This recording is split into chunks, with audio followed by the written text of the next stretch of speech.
Hey y'all, True Crime Sunshine. I'm going to start a little bit early just so everybody can get a chance to come in and get situated, get your cup of coffee, get a cigarette, whatever your case is. Today, hopefully, will be the day, guys. Today will be the day we get justice for the girls, or at least find out what this arrest was about. We know that there was an arrest made in the Delphi case of Abby and Libby, the ladies you see on your screen now. And I've got the Fox 59 ready and hot and ready to play this presser, and hopefully we'll get some answers. For those that are new to my channel or catching the replay, I'm not a jump on the bandwagon creator. I'm actually the creator that released the Murder Podcast, original FBI, search warrant, all that stuff before Murder Podcast actually had a YouTube channel. You can go back on my channel and check that out. On your screen, what you see now is the video that I did in regards to the search warrant of Ron Logan's property. And now we know that Mr. Logan has passed away, and may he rest in peace. I also have released the aerial footage with the police chatter from the choppers where they were actively searching for the girls. I do have the text messages that were leaked. I chose not to release those on my channel. There are channels that have chose to release those, for lack of better words and not sounding like I'm being nasty. So there's that. And like I said, just wanted to go ahead and go live. The presser is at 10 a.m. and that is Eastern time, since Delphi does fall on the same time zone as me. So I did go ahead and go live a little early, guys. Like I said, hopefully today is the day. This is a case that we know has been going on for 5 years. The sheriff in this case is kind of a hard ass and really didn't want to give out any kind of information or even ask for help. And we see in some of these other cases where, they do ask for help and we do come in and help, and then the cases get turned into a shit show, or it's a pissing match between creators and it causes a bunch of drama. And, we all forget the reason that we're here. That's why that I do have several videos about the girls on my page. And I also have videos of the bullying and the horrible way that the families were treated. These were teenage girls, and anybody that has teenagers in their home right now, you can't tell me that you check their phone and you're on their social media and, you expect a child 14, 15, 16 years old to be responsible online. But when you live in these small towns, and I am from a small town, guys, so I feel like I can speak on this and speak on this knowledgeably, is that when you live in a small town, there's really not much else to do. So, I was known for sneaking out the window and going down to the railroad tracks and jumping trains and going across town and, doing my teenage stuff. So it's really sad that the world we live in now, you don't have that type of freedom because you have these sickos going around and they're kidnapping children or murdering children, or, parents murdering their children, or parents think their children are demons, or, the world we live in today is just sick. It's disgusting.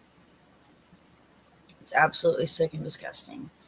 And, people say, how do you guys keep your sanity doing these cases? Because we swim in the minds of monsters. And, I wasn't going to touch this, but since I am waiting for this presser to start, and like I've told people in the past, this is my front porch. You want to come up, grab a chair and rock, you're more than welcome to come up and rock. I'm not one of these bashing creators. I'm not going to bash other creators. I'm not going to bash other social media personalities. I'm not going to attack anyone. So I'm sorry if there are certain people that are angry at me because I chose not to attack people. I look at it as we all have a past.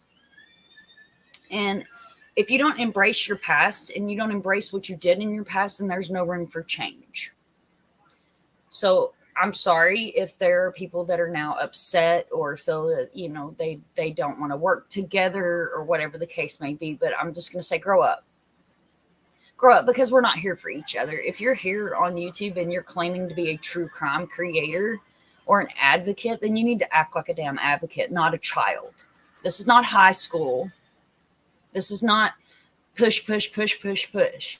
You know, I know since I've been, and I've had my channel since 2017. You guys are welcome to go back and check my channel. My channel was originally more of a country living. My dog, I have a miniature pinscher, so it was a lot of like breeding and puppies and things like that. I did choose to turn this into a true crime channel.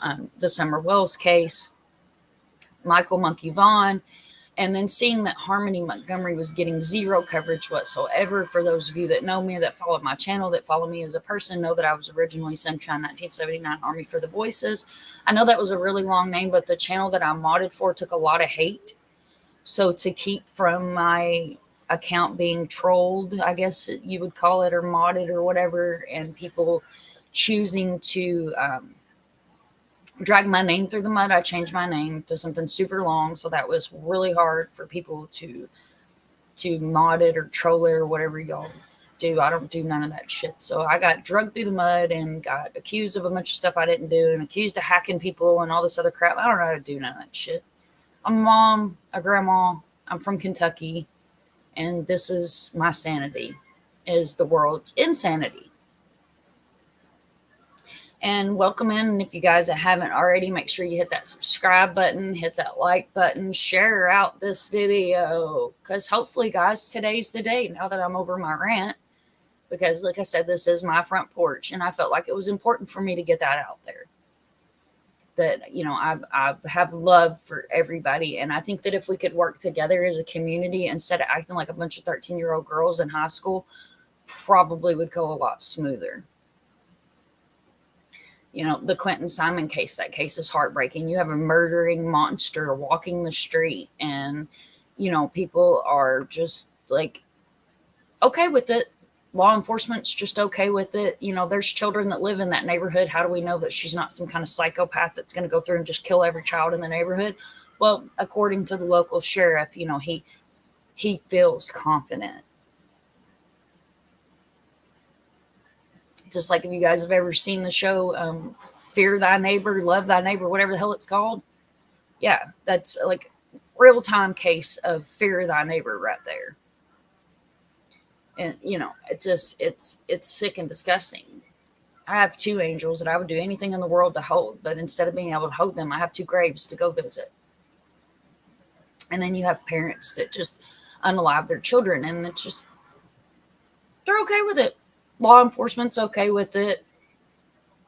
You know, I'm not okay with it at all, whatsoever. So, just going to put that out there, my little evening rant, if you will, morning rant, I guess, depending on where you are in the world watching or not watching. Welcome in, guys. Sorry, I haven't checked chat. I don't think there's anybody chatting yet. Let's see.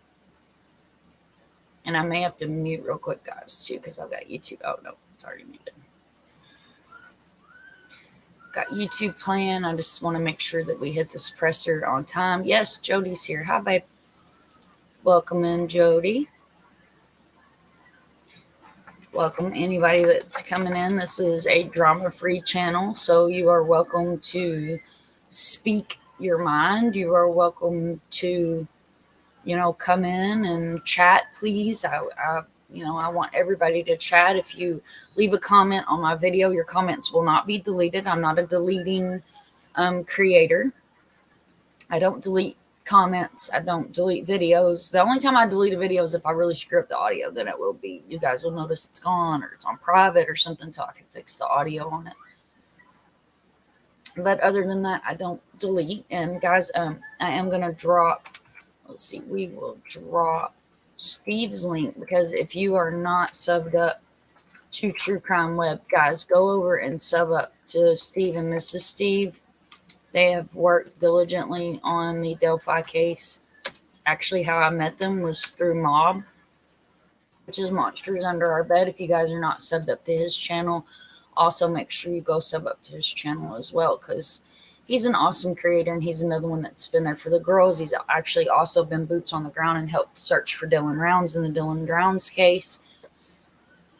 So I mean, like I say, we have some really good creators here. It's just making sure that everybody doesn't get lost in the mix, and then get lost in the minds of these monsters and turn into a monster yourself, to where you're attacking each other and acting crazy, and it's really sad to watch. And I have this pulled up, and I guess I could pull this up so you guys aren't looking at my fat head up here. Let's see. We'll add that to the stream. There we go. So we're standing by the Delphi murders. And I'll go ahead and read this to you guys. Roughly 72 hours since the arrest was confirmed in connection to the Delphi murders, Indiana State Police will lead the news conference. Charges will likely be announced. The conference is scheduled for 10 a.m. Will be investigators' first public comments since the arrest of Richard Allen on Friday. Authorities have confirmed a major development was in the works. And then here's his face, Richard Allen. On February 14, 2017, the bodies of 14-year-old Libby German and 13-year-old Abby Williams were found one day after they went for a hike on the Moonin High Bridge, part of the Delphi Historic Trails System. For 5 years that followed, the questions who killed the best friends weighed heavily on the Carroll County town and Delphi and beyond. Those questions may finally be answered during this morning's press conference. And then there's Libby and Abby, guys. So far, sources have confirmed that Fox 59 CBS 4 that Richard Allen worked at the local CBS, and his home was searched last week, with investigators focusing on the fire pit. And we're about 8 minutes away, guys, so I'm going to go ahead and let this video run. When I see a semi-truck on the road, well, I'm not going to let the ad run, but I'll let the video run. And hopefully everybody can hear me good. If you can hear me, I don't want to do the Ernie show, put a 1 in chat. But if you guys can hear me, if somebody can give me a thumbs up or something that you can hear me, that'd be great. I'm not a big bandwagon jumper, so I don't want to, seem like I'm trying to use Ernie's stuff or nothing. Just hopefully you guys can hear me okay. My headphones are kind of acting crazy. Thank you, Jody. You're awesome. My number one. My day one, my Jody. All right, guys. Yeah, I woke up fired up. So here we go. Or charged that he's United After their deaths, we expect to learn much more about the only arrest made so far in the Delphi murders. Our Zach Myers is at Delphi United Methodist Church this morning, where today's 10 o'clock news conference will take place. Good morning, Zach. Good morning, guys. And right now, as we've reported, the case against Richard Allen is sealed. And it's not clear that we'll get full access to court documents and those full details today, but we do at least expect to learn the charges or charge that he's facing. Richard Allen from Delphi was arrested last week in connection with the Delphi murders investigation. However, his role is not yet clear. The arrest came after police served a search warrant at his home, seized his car, and dug through a fire pit out back. What they found as a result of that search remains to be seen. What we know is that Allen is being held in a different county jail for his safety after an initial hearing on Friday. We're told that he's not cooperating with authorities. Many here in Delphi say they were shocked to learn that the arrested suspect is one of their own. One of my servers was telling me that he wouldn't speak much, that his wife would order the food, and that they would split it. He didn't really speak. Today's news conference is expected to include state police, the Carroll County Sheriff and prosecutor, as well as U.S. Marshal Service, and the families of Abby Williams and Libby German. They have said that they do not want to comment before the news conference, but Libby's sister, Kelsey, has tweeted that she looks forward to responding and saying more later. Again, this news conference here at Delphi United Methodist Church is set for 10 o'clock. We'll be here to bring it to you live on the air and online at fox59.com. Reporting live in Delphi, Zach Myers, Fox 59 News.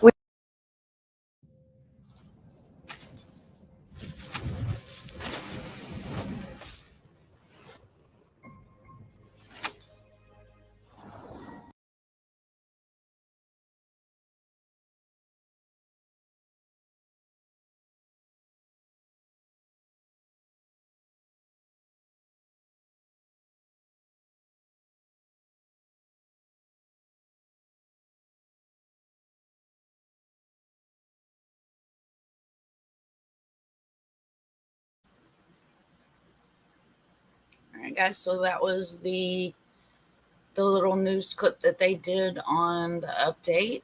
Fox 59 has really been on top of this. Like they filed for the information, and that was put out on Friday that they'd filed for the information and was told that well, you guys just heard that it was sealed, but by Indiana law they were supposed to release it, and they didn't. But we've seen in this case that law enforcement didn't want help. They did not want help. They didn't want anybody's help. They didn't want anybody's reason. Is it unusual to hold a press conference at a church? It's a small town, Jody, so it's probably the best place to hold the conference. And this is just my opinion, guys. Please don't come at me with hate. But yeah, so it's probably like the best place for audio. And, normally they hold stuff like this at like a city hall or outside. So they could have some reason, audio issues, or, being able to utilize the screens or something in the church. It could be a number of different reasons why. But Delphi is a really small town. I actually did a video. It's called Delphi Hometown.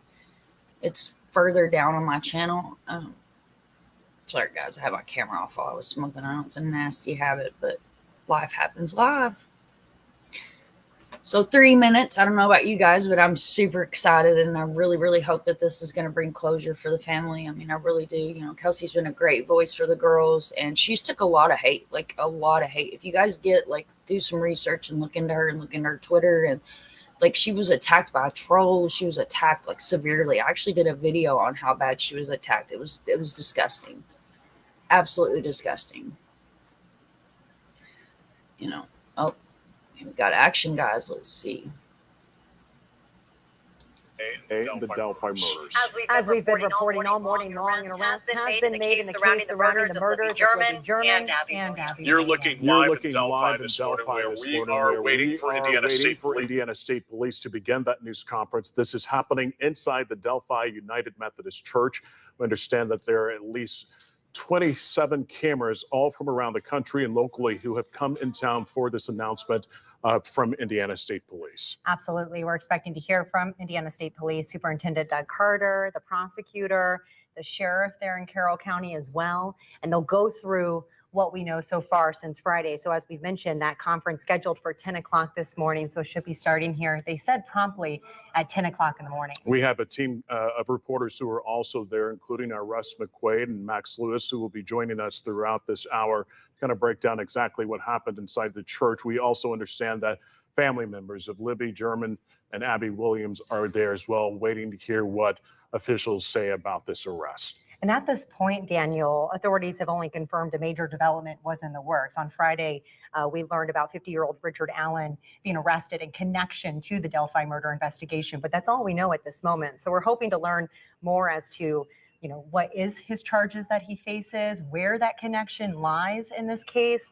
Like I mentioned, we expect to hear from Indiana State Police, the sheriff, the prosecutor. And since Friday, speculation has really started as to what Allen's role is in the murders of Abby and Libby. Again, you're looking at live pictures now coming from inside the church in Delphi, where we are waiting Indiana State Police, Superintendent Doug Carter, to begin this news conference regarding the arrest of Richard Allen. He has been in jail since Friday, and since we've learned about his arrests, again, the weekend, to give members of the community a chance for them to even talk amongst themselves about exactly what happened.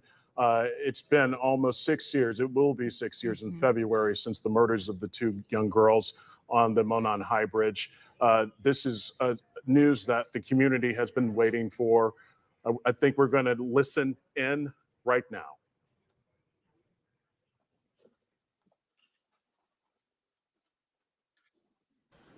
Okay, guys, here we go. I'm going to stay muted out. If there's audio, let me know. Thank the Delphi United Methodist Church for allowing us to use their facility. This morning, we're providing an update on the investigation into the murders of Abigail Williams and Libby German. Before we get started, I'm going to introduce you our speakers: Superintendent of the Indiana State Police, Doug Carter, the Carroll County Sheriff, Tobe Lezaby, and the Carroll County Prosecutor, Nick McClellan. I'd like to remind everyone that this continues to be an active and ongoing investigation. At the conclusion of this press conference, we are going to answer a limited amount of questions out of respect to the investigation and the process that will follow today. We will not discuss evidence that is related to this investigation. On behalf of the Delphi Double Homicide Task Force, thank you all for your continued support. I would now like to introduce to you our first speaker, Superintendent of the Indiana State Police, Doug Carter.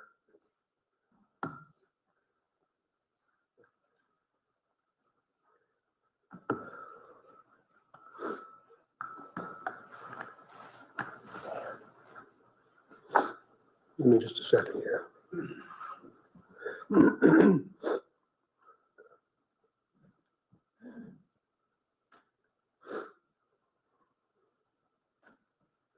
Seldom do I have prepared remarks, but today is different because I do not want there to be any confusion or ambiguity with what I will say. Today is not a day to celebrate, but the arrest of Richard M. Allen of Delphi on 2 counts of murder is sure a major step in leading to the conclusion of this long-term and complex investigation.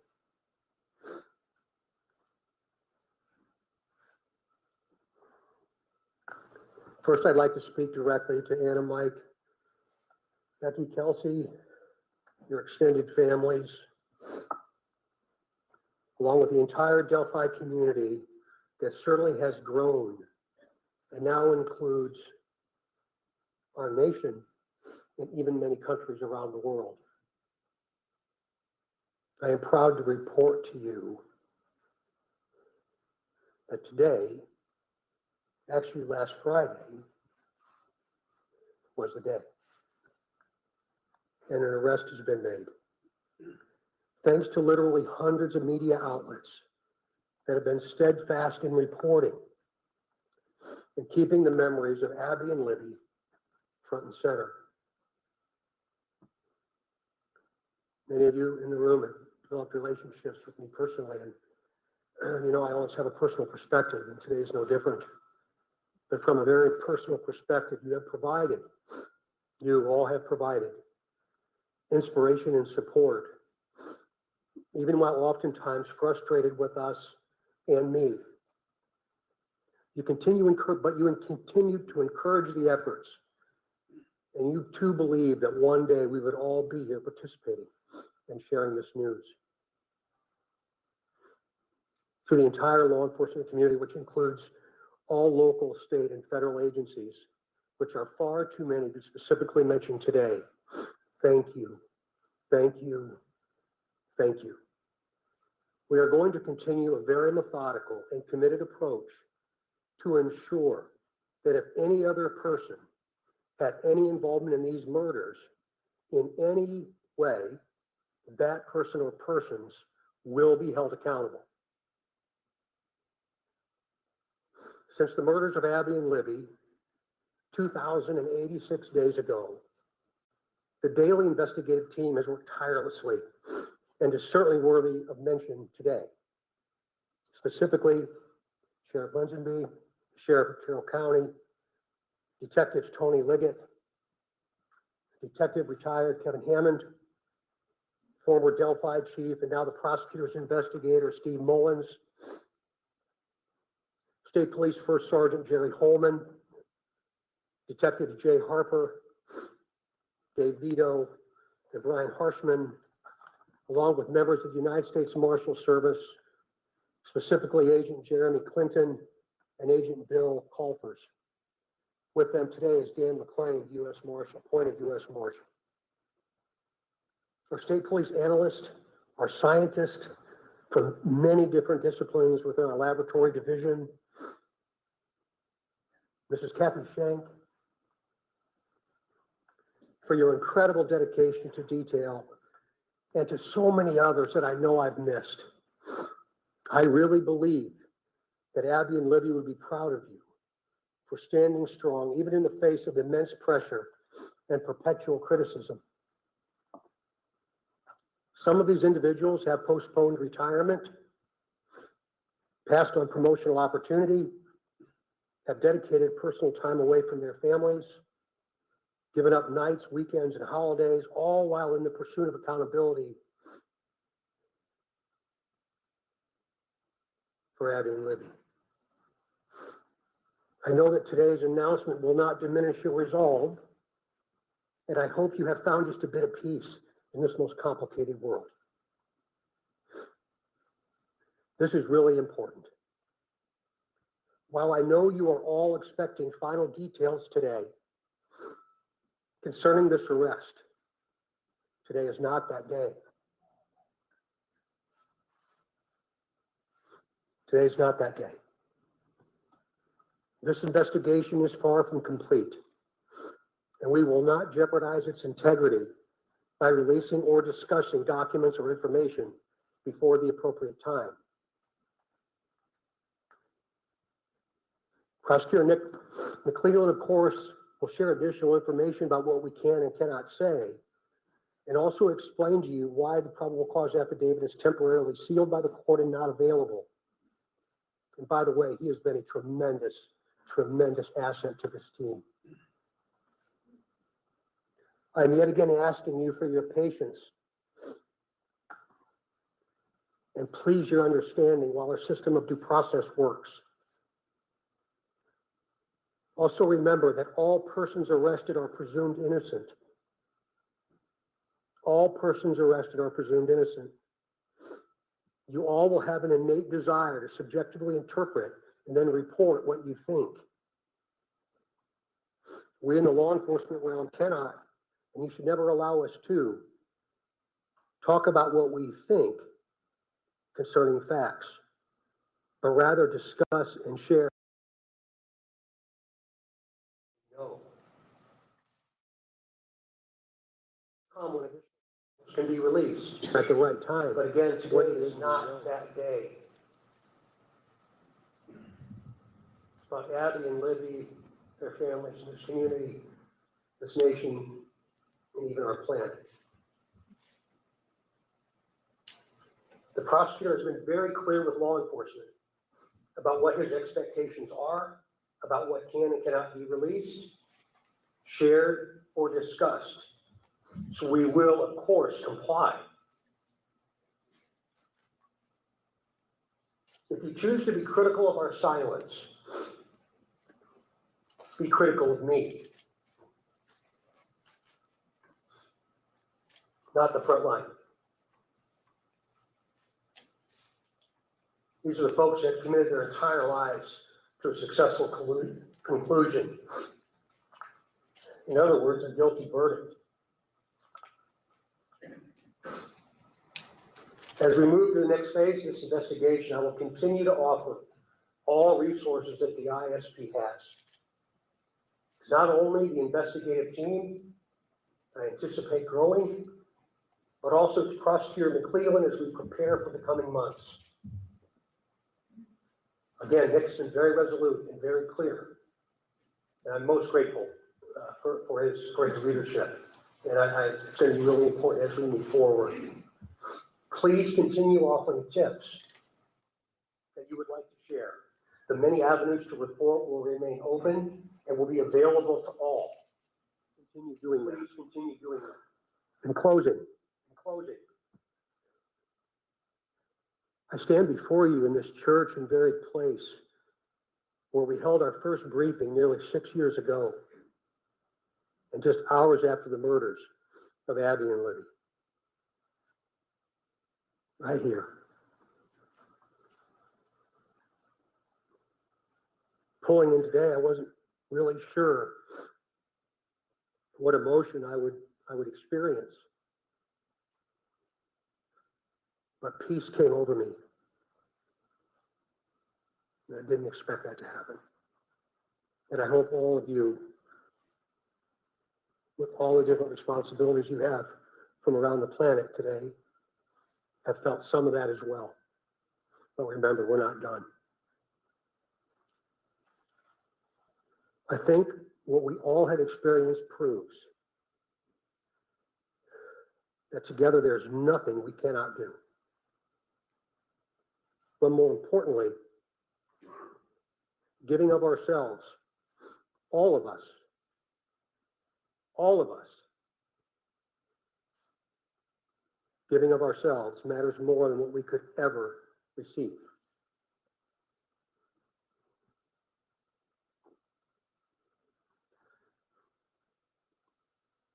Abby and Libby, though in death, have had a profound effect on so many of us, on how we live, and as importantly, who we all should be. I would now like to introduce to you my friend and the Carroll County Sheriff, Tom Libby, for his remarks. Sure.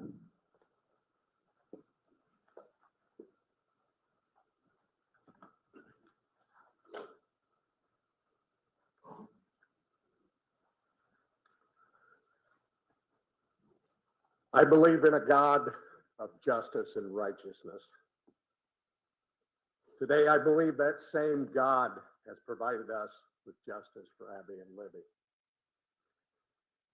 As Sheriff of Carroll County, Indiana, I want to publicly and sincerely thank each individual who played a role in helping us during this 5.5-year investigation. Whether it was in an investigative capacity, providing tips, cards or letters of suggestions or encouragement, phone calls, and thousands of other countless ways of communicating.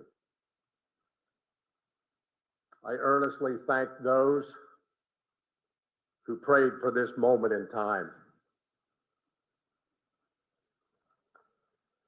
We now move forward through the Indiana criminal justice system,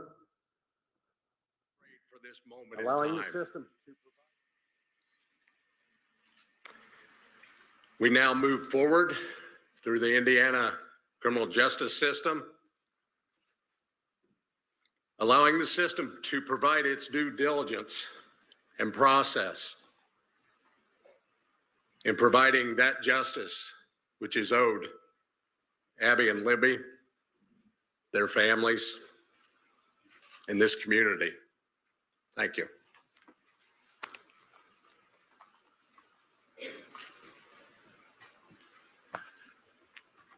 Welcome, everybody. My name is Nicholas McClellan. I'm the Carroll County prosecutor. And before we get started, I want to reiterate some of the things that Sheriff Lesenby and Superintendent Carter stated. I first want to thank both of them. They've been a great support to my office throughout this investigation. They've always been there for a phone call and always been willing to help a hand or a line of assistance to me and my office during this investigation. I want to thank the team behind me. This is the Homicide Task Force team that we've put together. Thank them and thank their families for being so understanding for the many nights they've worked away from their families, away from their children. There are many dates in a lifetime that you're going to remember. The date your children are born, the date you're married, the date you buy a first house, the date Abby and Libby went missing. One of those dates was last Friday, October 28, 2022. At that time, we had gathered evidence to formulate a PC that we submitted to the court, and the judge did find probable cause for an arrest of Richard Allen. He's been charged with 2 counts of murder for the murder of Abigail Williams and Liberty German. This investigation is still very ongoing. We're keeping the tip line open, the tip email open. We encourage everybody to continue to call in tips, not only about Richard Allen, but about any other person that you may have. For that reason, and for the nature of this case, the probable cause and the charging information has been sealed by the court. I've been very clear to everybody that per the court order, we cannot talk about the evidence that's in the probable cause or the evidence that's in the charging information. That will become evident to you at some point and it'll be released, but right now is not that day. Today's about Abby and Libby, focusing on them.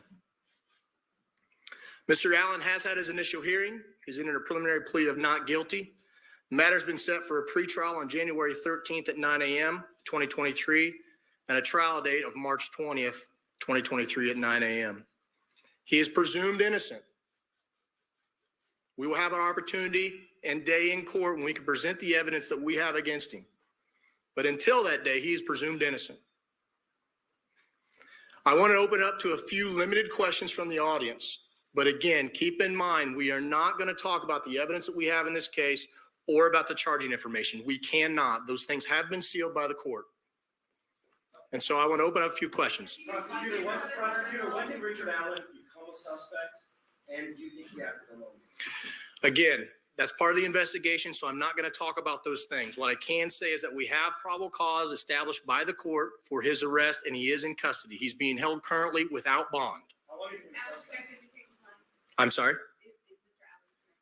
Again, that gets into the evidence we have of the investigation. And I know from everybody, it's frustrating. I know everybody, not only reporters, but the family, everybody wants to know more information. I understand it's frustrating, but my goal is to maintain the integrity of this case. Superintendent Carter, you had said that you believe that you had spoken to the suspect or the suspect's family 2 years ago.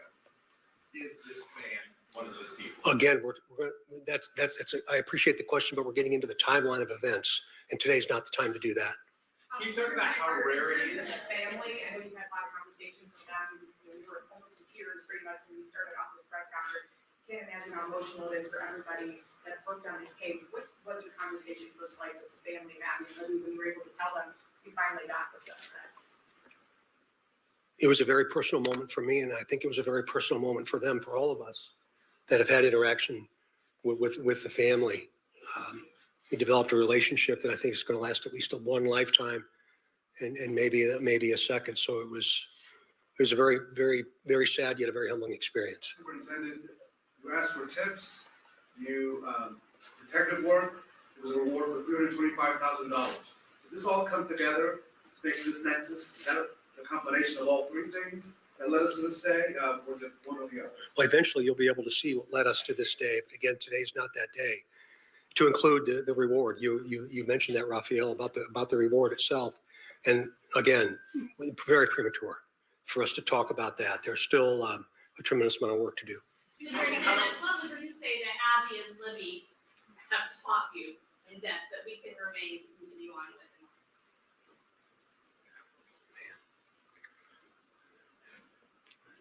I think probably resilience and understanding the value of each and every day.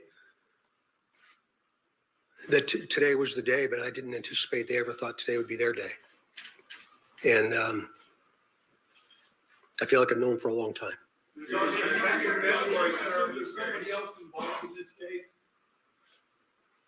Excuse me? You assume there's any other individuals involved in this case?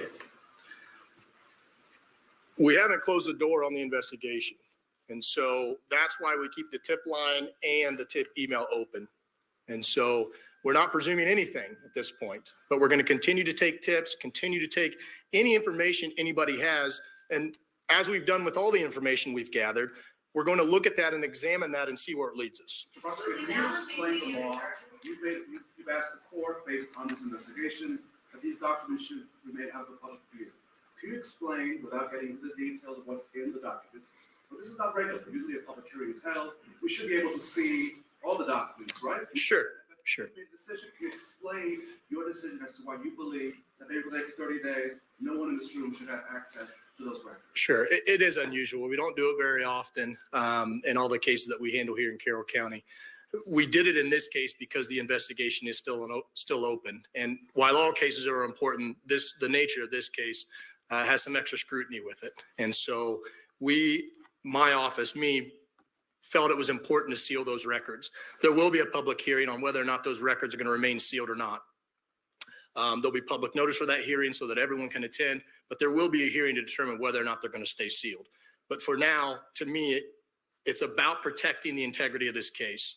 I want to have an opportunity at some point to have an opportunity in court to explain the evidence and for that not to be tarnished or tainted or anything like that. Again, he's presumed innocent. And so it was important for me in this case to do that. Hold on just a minute. We're not going to comment on that right now as part of the investigation. Again, we just encourage everybody to continue to call in tips if they have them about anybody, and we'll examine those tips. How does it feel for you guys to have searched nationwide for nearly 6 years, going all over the place, only to find your guy, down the street from your office? That's a hard question to answer. It's a mixed emotions. I've been watching the news all weekend like everybody else has, and I think a lot of the members of the public said it right. It's bittersweet. It's a step in the right direction. It's concerning that he's a local guy. So I think just different emotions. Again, this is a step in the right direction. This is the first step into getting into court and having a trial. And so. Has Mr. Allen been slaughtered? All right. That concludes our press conference today. Shortly, I will be releasing a press release that will have his photo and a couple more details that'll also be here for handout. That'll also be on the Indiana State Police Lafayette Post Facebook page. Right after this press conference, I'm going to send it out. There's also hard documents in the back. Thank you all for taking the time to be here today, and be safe as you travel home. All right, there you go. You've been listening to a news conference coming out of the Delphi United Methodist Church in Delphi on the arrest of Richard Allen, the Carroll County prosecutor announcing he has been charged with 2 counts of murder and the death of Abby Williams and Libby German. The judge found probable cause for police to go arrest Richard Allen. I want to go through some of the points here. At this point, I think a big part of this is the fact that they are keeping this case open. This is not the end of this, is just the beginning of this next phase of this case. And the information is sealed. You could hear a lot of reporters wanting to ask more questions or trying to learn more about the timeline there, but they couldn't really release much right now because that information is sealed. And they mentioned there will be a public hearing to talk about if they can release more of those details at this time. But at some point, they have to understand that they want to keep and protect the information so they hold the details probable to hold the people accountable. There are a lot of questions that the reporters had, and also members of the community who were inside the church listening as not only the superintendent of Indiana State Police, Doug Carter, as well as the Carroll County Sheriff, Toby Lazinsby, who was also giving an update, always talking about how the community has been invested with this case since it happened in February of 2017. We're going to bring in now Hamilton County Judge Dan Hinkie, because he was listening along with all of you out there in the community as to what was developing in this case. And Judge, first of all, thank you for joining us. You've been able to, the superintendent had to say, but the sheriff and the prosecutor. Are you surprised, first of all, by not getting much information from today's announcement? Yes and no. I think that what's apparent, and by the way, thank you for having me on this morning. I think what's apparent from this is that they reiterated a number of times the ongoing nature of this investigation. Apparently, they felt that they had sufficient information, and the court did agree with them that there's sufficient information to proceed with an arrest and a charge of a person. But as I think the sheriff and Superintendent Carter and the prosecutor all stated, they still have work to do, and there's work that they're doing. I think that's why they have sealed the probable cause affidavit and the charging information, is that there's ongoing things that are taking place now that they're still working on. You mentioned that this is like a 3-volume set here, and we're in volume 1. Explain that. Okay. Actually, you brought that up in the context of looking at it for the families of Abby and Libby, is, do they get a sense of relief?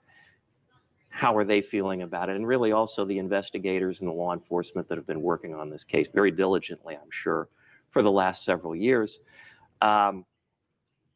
This is really, if you want to look at it, it's the end of the beginning. They've done investigation where it's maybe the ending of the beginning, is they've done enough of an investigation that they've brought a charge against someone. Volume 2 of the 3-volume set is now there's going to be a prosecution, and there will eventually be a trial.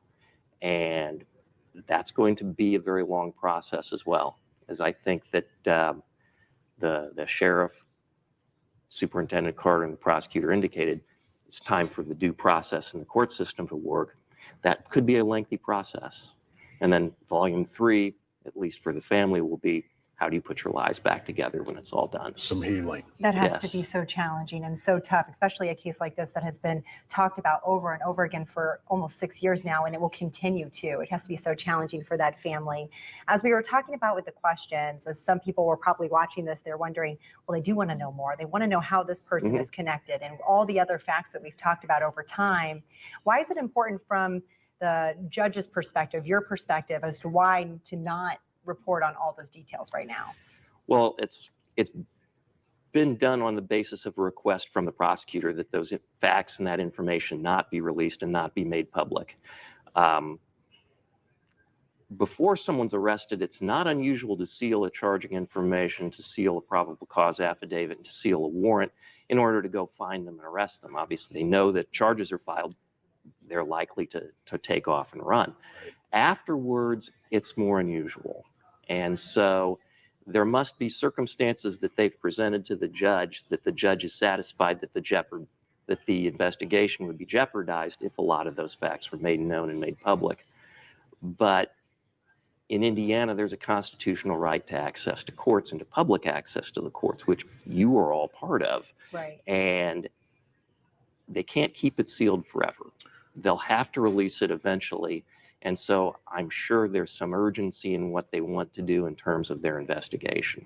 Well, we also have to see what happens with the investigation too, because we heard from the superintendent. We not only heard from the sheriff, and you get a sense of the investment that they've have put into making an arrest with all of the tips that they have received over the past almost 6 years now regarding tips coming in through a tip line or even members from the community. So there's some personal connection to this. So they don't want to compromise anything, I'm assuming, when it comes to getting their person, because as we know, there have been several names that have been mentioned and people brought in for questioning, but they haven't been the person arrested in connection to the murders of Abby Williams and Libby German. So now this comes a time where they have to decide what should we release now and what should we hold for later. That, I think, is taken into consideration. There's a lot of different levels there. You know that just from listening to Superintendent Carter, you could hear the emotion in his voice that he's been very invested in this. And from my experience, prosecutors, investigators, law enforcement do get invested in these cases, particularly when you're talking about crimes against children in a case like this where the victims were so young. They want very much to see that justice is done, but they have to temper that with the knowledge of doing it the right way. So there's an element of patience involved, and it's a very tough line for them to cross. They, as much as the families do, want to see whoever is responsible for this brought to justice, but they also have to be professional and make sure that they know they're doing it the right way. Absolutely. And I think what makes this case so shocking for everyone, including those who are inside the church right now, is the fact that the arrest is of someone who lived in that community. That brings up another point that I think we're probably going to talk about is where's this trial going to be held? Right. It's pretty good odds that this will not be heard by a jury from Carroll County. You know, when you talk about, and I think Superintendent Carter had mentioned that or used that phrase fairly early on, that this could be a person living in plain sight. And a smaller, close-knit community like you would find in Delphi, there can be a sense of outrage amongst the population of how could you do this and you lived with us all of these years. And that's not to say that the person that they've charged, they're going to find him guilty, but amongst the community, how do you find a fair jury that would do that? So my guess is that Mr. Allen's defense attorneys, one of the first things they're going to do is file a motion for change of judge or for change of venue from the county. That can be done two different ways in a murder case. One is the whole case moves to a different county. Another one is that the case can stay in Carroll County, but they'll go on the road to select a jury someplace else and bring it back to Carroll County to hear the trial. Interesting, because I was speaking with Dan just before this too. I was wondering, I mean, this case, everyone in Indiana, it seems, at least knows about the Delphi nationally. I mean, there's reporters all over the nation that are here. So it will be interesting to see how that is handled moving forward. Before we get to more questions here, we want to go to our reporter who's out on the scene, Max Lewis. He's live there in Delphi, has been covering this case, and we want to check in with him to see what things are happening there right now. Max?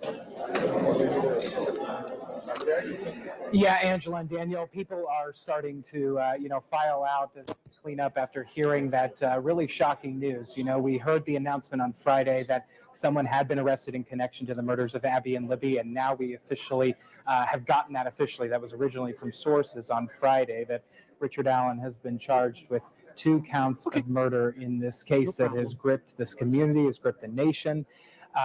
You know, I want to say you could just sort of feel, I think Superintendent Carter sort of talked about it when he spoke, is that there was a frustration here, and you could feel it. There's a frustration that we're not going to be able to figure out or find out exactly what happened to these girls, those critical court documents that are under seal right now. But he did, you know, reminded people that they do not want to jeopardize this investigation. And if you think about it, this has been a long time coming. And the ultimate goal, as he said, is a guilty verdict. So why would you want to jeopardize anything that could lead them to that point? I will say, as far as the family goes, the family was in this room. They were sitting sort of over there, filled up almost an entire, I would say, 4, 5, 6 rows of them. And I had spoken to them at various points throughout the weekend, and they reiterated that it's a bittersweet day.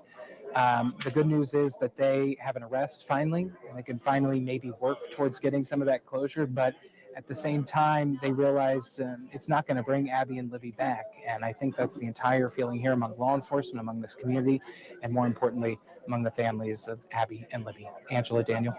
Max, you've had an opportunity to cover the story for several years now. And what's your sense from not only talking to the family members, but members of the community, that this is the announcement that has finally been made in their community? Yeah, apologies, you guys. It is a little hard to hear. There's a lot going on, but I think I heard Daniel asking about the community and the reaction to that. I think, you know, when we first got here on Friday, we got sent up here. I think people were stunned, really. You know, while I think this is all a day that people had hoped for and we had hoped to see at some point, I think people also in the back of their mind had a little bit of a feeling that, well, we may never see this day. But for it to finally be here, to finally have their guy, people told me all day on Friday, all day on Saturday, that they were just so elated, so happy. But again, that bittersweet feeling, because it is such a sad reason that we all have to come here today and we all have to discuss this topic. The family, I think, is feeling the same way. I'm hoping to get a chance to speak with them at some point today. So we'll see, hopefully, what they have to say now that they can fully talk and this news is fully out.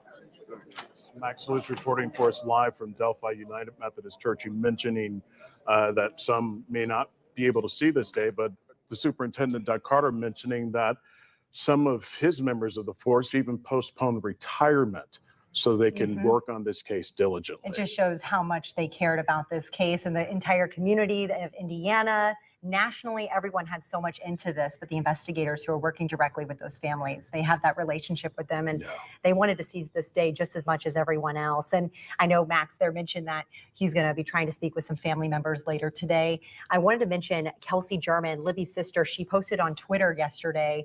She's been very vocal in this investigation as well, and I'm sure a lot of people are wanting to hear from her, but she did tweet, "Thankful for everyone who has given me space, allowed me to process quietly for a couple of days. I see your messages, replies, posts, etc. They haven't gone unnoticed. I appreciate all of you. I will respond tomorrow." So after the press conference. But again, a lot of people are sending their thoughts and prayers to her and the families as well. A lot as of this people, news comes out. A lot of people have been waiting for this news. And again, on Friday, state police making the announcement that arrest has been made. We want to play some sound for you. This is from Superintendent Doug Carter, who's making the announcement that an arrest has been made. I am proud to report to you that today, actually last Friday, was the day. And an arrest has been made.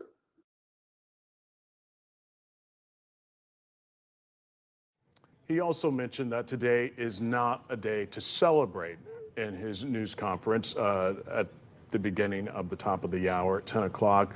But he also thanked the media outlets and those who are in the community to keeping the memories of Abby Williams and Libby German alive. Do we want to hear from that as well? I believe we have that. While I know you are all expecting final details today, Concerning this arrest, today is not that day. Today is not that day. This investigation is far from complete, and we will not jeopardize its integrity by releasing or information before the appropriate time. So again, following that announcement there from Indiana State Police Superintendent Doug Carter, it was announced that murder at this point, they're keeping this case open. They're still wanting people to call in with tips if they have any. So we're still waiting to learn a little.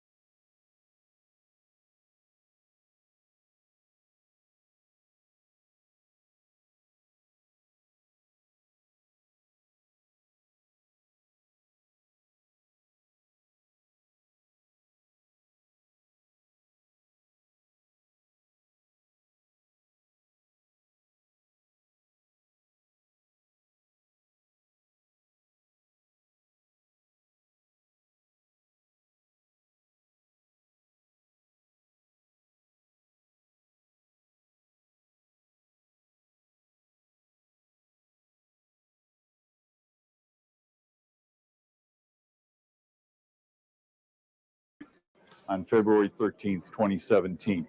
What would be significant about this? And as you appropriately pointed out, the evidence, the probable cause is still sealed. There will be a hearing made by the prosecutor to keep it closed, by the media to open it up, and we will learn more specific information then.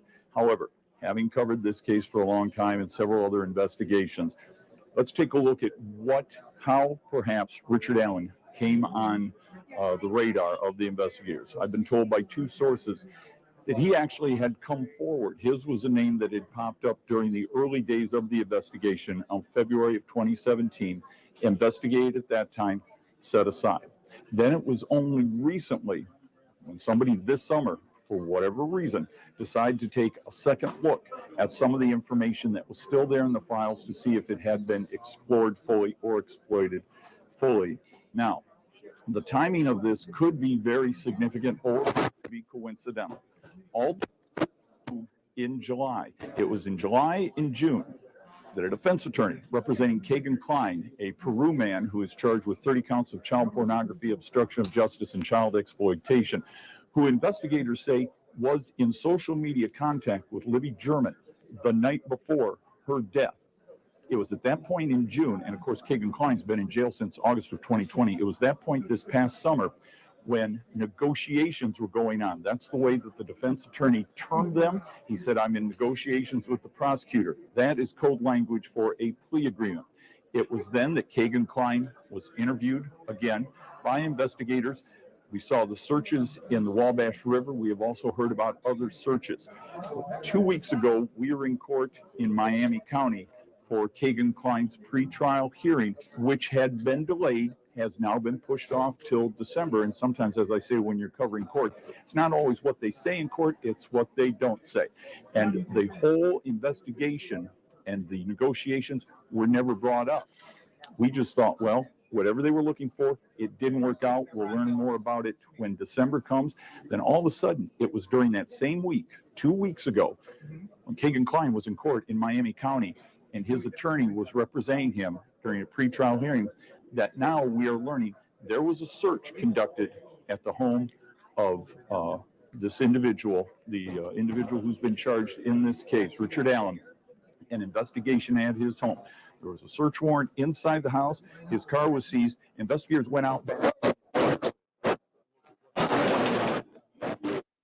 later, this past Wednesday, when Richard Allen was arrested.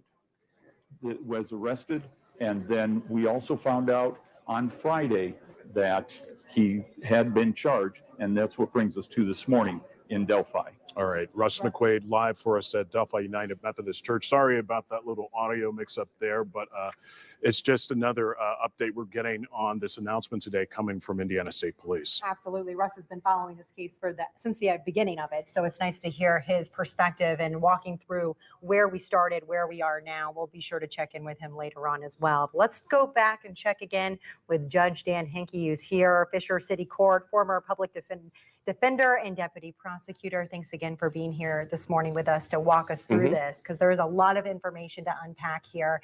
Hearing from Russ right there, you took away some facts that he was talking about as well. Yes. One of the things was that the discussion about other people were involved in other persons. I don't say involved, but that they've looked at in other investigations. You know, there's going to be a lot of speculation about whether or not there were connections, and is that why they've sealed the probable cause affidavit? Those are questions to ask, but I think at this point anybody wouldn't know any answers to them. It'd only be speculation, or there may or may not be any connection there at all. So at this point we don't really know. One thing I would comment on is that I've noticed that on your screen you had it initially listed as 2 counts of felony murder. The Superintendent Carter indicated that he had been charged with 2 counts of murder, and you would assume that would be 1 count for each of the victims. Right. There's 2 different subsections to the murder statute. Okay. The first subsection is knowingly or intentionally killing another person. Correct. Which is what we normally think of as murder. There's a second subsection that we attorneys call felony murder, and that is killing someone in the commission of another major crime. In other words, if you commit a robbery or a rape or a kidnapping and someone is killed as a result of that, that is actually charged as murder. Oh, you know, the common thing would be 2 people go into a convenience store to commit a robbery, one shoots the clerk. You can charge him with subsection 8 murder, but his accomplice gets charged with felony murder because he's taking part in the robbery and there's a killing that results from that. So that doesn't mean that you have to charge 2 people or a second person in felony murder. I don't want to indicate that. That's just a common use for it. But at this point, we don't know which of those 2 subsections that Mr. Allen has actually been charged with. And speaking of So it could be that they've said that he is the person who actually did the killing. They could say that he's a person who has assisted in the killing. None of that is known. But that's why when you put felony murder up on the screen, people who are somewhat familiar with the law are going to assume that's what he was charged with. That may not be the case. Okay. Thank you for pointing that out, because yes, I would not have known that as well. Right. So for people who are listening at home, clearing that up. Right. We're looking at a mugshot of Richard Allen, who was arrested on Friday, charged with 2 counts of murder. This is what we're just getting into our newsroom right now. 50 years old, from Delphi. And again, Judge Henke wanted to mention, as we look at this photo of him, a lot of people who are watching may have noticed and recognized him because he worked at the CVS in town. A lot of folks are saying, you know, this is the guy that possibly could have given us our prescription or helped us even in other areas of the store with things in the community. Yeah, that I'm sure would be unsettling for people. I don't really know how to say it more than that. And I think it would be interesting to do the follow-up with the community and see what they think about that. That's another aspect of the cases that, at least of the press conference that we had so far, is there's so much attention is on what do you know, why did you arrest this person, what have you charged him with, and that we don't know those things. But that's the other aspect is we don't know anything about Mr. Allen either. Right. And one of the questions that I would have expected to hear was he had an initial hearing. Has he been appointed attorneys yet? Does he have counsel? Who's been appointed to represent him? Because that's the first thing that you do when someone's arrested is you make sure that they have representation. You have someone to defend them and speak for them. And as Russ indicated on his statement about wanting to unseal the affidavits in court, there's a third person that will be there, and that will be Mr. Allen and his attorneys, who will also have a say in this. So, yeah, there's that aspect is that Mr. Allen will have people that will be appointed for him to speak on his behalf. and we'll see what they have to say. And I did just read from the press release that was sent out by Indiana State Police as we've been on the air that he was transported to the White County Jail where he is currently being held without bond. We can talk a little more about what happens next in the prosecution standpoint and in court. First, we want to hear from the prosecutor from the press conference that happened just about 45 minutes ago. And it'll be released, but right now is not that day. Today's about Abby and Libby, focusing on them. That was Carroll County Prosecutor Nick McLeland there talking about we're focusing on Abby and Libby right now. We should also mention that in the beginning of that news conference that happened at 10 o'clock, Judge, the superintendent mentioned the number of people who have been a part of this investigation, helping to bring what we have learned today is an arrest in the case, with the case still being open with possible tips coming in. Why was the U.S. Marshal Service involved, you would think? U.S. Marshals typically take place in doing fugitive arrests and things like that. They would have been involved, and I'd seen what their involvement was, but they will provide information, they will provide data. If there's anything that needs to be done across state lines or things like that, correct, they can help with that as well. So if they were looking at any other persons that were out of state or wanted any other information involved a federal agency, I know that the FBI was also involved in this matter early on as well. Mm-hmm. So it's something that all agencies of law enforcement on a case like this are going to provide whatever assistance they can whenever it's requested. That makes sense. Yeah, I was going to bring that up with FBI being a part of this early on and then state police now, how that all works out in the court when it comes to bringing people together for this case.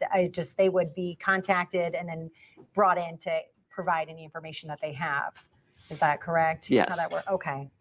Throughout this investigation over the past several years, but most importantly over the past year or so, we've heard more names popping up, and we've heard about Kagan Klein. He has not officially been charged or not been charged in connection to this investigation, but his name was brought up, especially with some chats that were happening via online the night prior to this investigation. What happens now that all these other names are brought up? Now we have this from the court perspective, from the judge perspective. Well, from the judge perspective, you only know what the state has brought in front of you. Okay.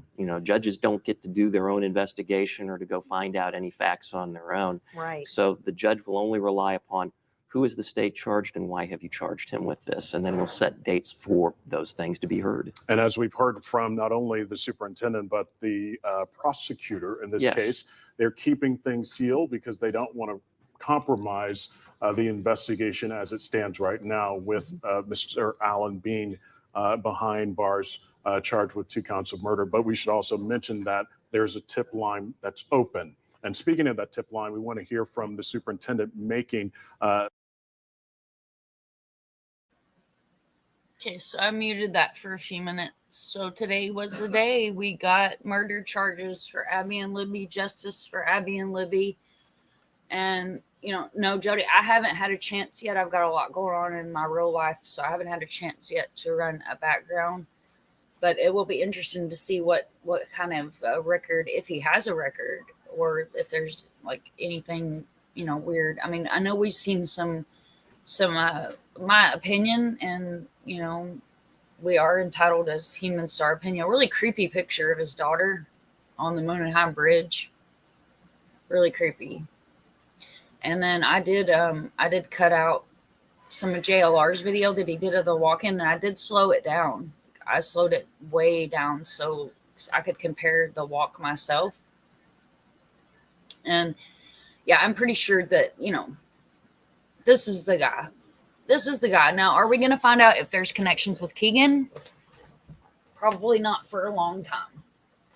Because those of you that have followed this case from the beginning, law enforcement didn't want to release anything. They didn't want help. They didn't want anything released. They didn't want, he was actually had a really an attitude the first few pressers, just like he just did not need the public. When in all reality, the best place to hide is in plain sight. And Delphi being a small town like that, And plus this guy, he works at CVS. I mean, that's terrifying, but it's like I tell people, you don't know if the person that you're ordering Starbucks from every morning is a serial killer. You don't. Like, we really don't know until, you see a case like this. Like I was saying earlier, fear thy neighbor, love thy neighbor, fear thy neighbor, whatever the name, I think it was fear thy neighbor. Either way, you always hear, well, when they do the interviews, you always hear the neighbors say, oh, well, he was such a good guy. She was such a good woman. I never would have thought.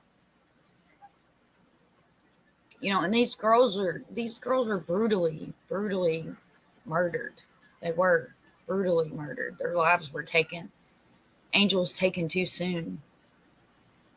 And like I was saying earlier, if you didn't catch the start of my stream, I'm from a small town, so I understand, looking for that thrill, looking for something to do, meeting boys when you're a teenager.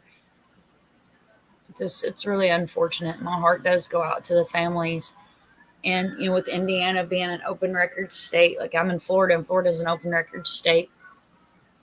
And it's going to be very interesting to see how long they try to hold this information and hold the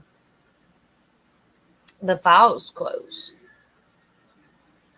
I understand the integrity of the case. Like, I completely understand that. But also you have so much of the public that have been there that, that want closure too. Like, we want answers too. Some of us have spent sleepless nights and hours editing and recording, and, and I mean, I would personally like some closure. And I guess it's better if you guys could see me, since I'm just sitting here ranting and nobody could see me. But guys, I appreciate everybody for being here. I dropped the link in chat. It's prayers for Abby and Libby. Absolutely, Jody. The families of Abby and Libby. I appreciate everybody for being here, and I'm going to go ahead and shut down the live for right now. Hopefully I'll be able to do some more lives here pretty soon, and I'll definitely be running the any trials, any court, anything that we have on this case. I'll definitely be running that. And also, for those of y'all that follow my channel and know that, we've had some updates on Harmony's case. Finally, those murder charges have been brought on Adam Montgomery. So I kind of feel like maybe the end of this year will bring us some progress. The boy in the suitcase, Cairo. Now he has a name. Say his name, share his story. There's just, it's been so much that's happened. And as always, guys, thank you for being here. Remember, it takes a village to raise a child, a community to bring justice. If you see something, say something. Remember to like, subscribe, and share. Say the girls' names. Remember today.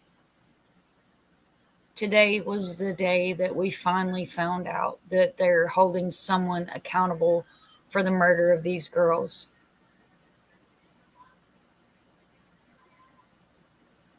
And happy Halloween, everybody.